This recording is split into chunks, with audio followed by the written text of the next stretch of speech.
Okay, guys, welcome back.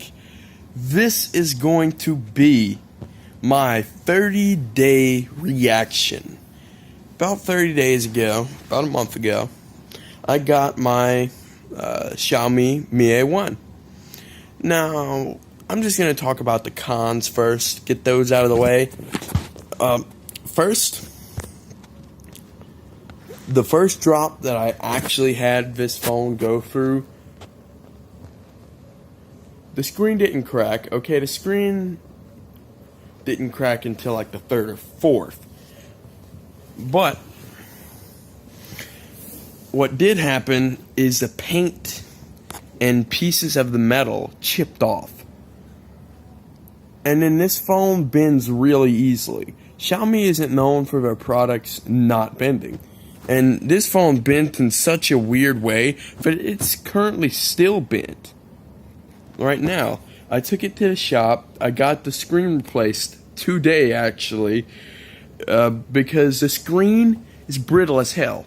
You're going to have to get some type of screen protector, and you will have to have a case on this phone. Period. The metal will chip. Much easier. And it comes with a price tag. The price tag's only $200, so you're not going to get state-of-the-art externals if you want state-of-the-art internals. That's known. It's if you don't know it, well, now you do, because some company has to make cuts somewhere. And whenever this company's already not making a profit, period, then they have to make cuts somewhere. Like, yeah. So, anyway, guys, software aside, some of the pros, it is a stock build of Android, and I said this on the first day that I got it, but I love stock Android. It is amazing. And with it being able to use Google's special YouTube player and Google Duo, I've used those much more now, because I can just click out of the app and I'll still be watching it. I'll still be streaming with somebody if I'm talking with somebody on a live video chat. And it is so convenient. So, software aside, I'd say the software is it's better than a lot of phones. I'd say the software is honestly better than the Galaxy S8 and 9. Because I know they use relatively similar software, but I'd say honestly, software-wise, Xiaomi has them beat out. Now, as for heat management, for 3 months after purchasing this phone, the heat management for this phone is not that great. Not that great. It doesn't take a lot for the CPU to hit 40 degrees Celsius, which may not seem like a problem, but that's what the box says the max is.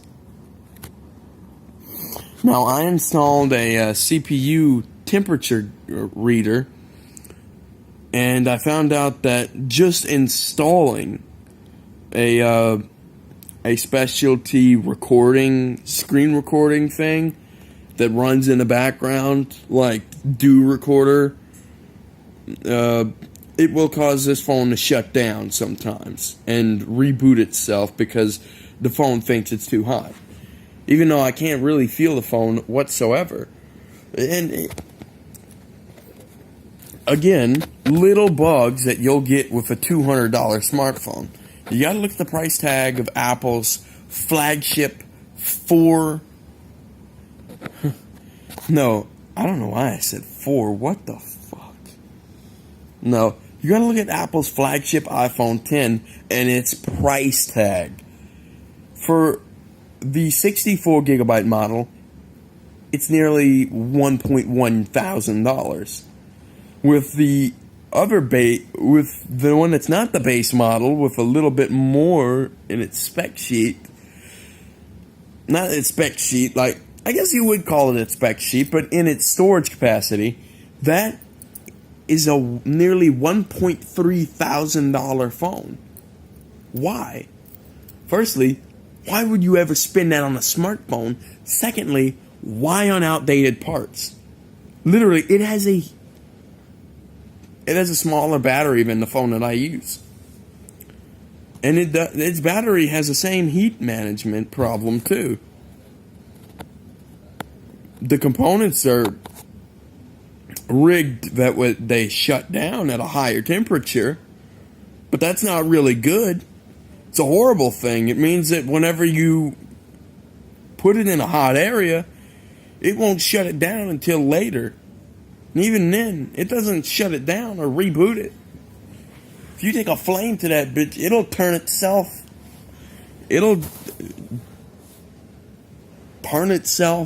off, but at the same time not. It'll leave itself on, but you just can't get in your phone. So it's basically like it turns itself off, but it's not, which is hard on the components. Especially whenever the components are hot, it doesn't make any sense. But then we look at other flagships. The Galaxy S9 doesn't have this problem, and neither does the Galaxy S8 or the Galaxy Note 8. Unlike the Galaxy Note 7, though. So, honestly, for $200, you get what you're paying for. I'd say it's a good deal, honestly. Because you're getting two 13 megapixels on the back, and I think it's a 13 megapixel on the front right here. And this one does 1080p recording. The back cameras, I think, also do 1080p. And so, yeah, that's pretty good. Pretty good for only $200 as well. Very good. And at the same time, the stock build of Android, it's like 1 in the morning whenever I'm recording this, guys. The stock build of Android that they use on this phone, it's really flush. It's really cool, and it's really good. I like it. I enjoy it just for its simplicity. All these other people who had skinned versions of Android, and even, especially Apple's, they're quite complicated whenever you actually get into the makeup of it. But whenever you have a lightly skinned version, you can go into the files and do whatever you want, really.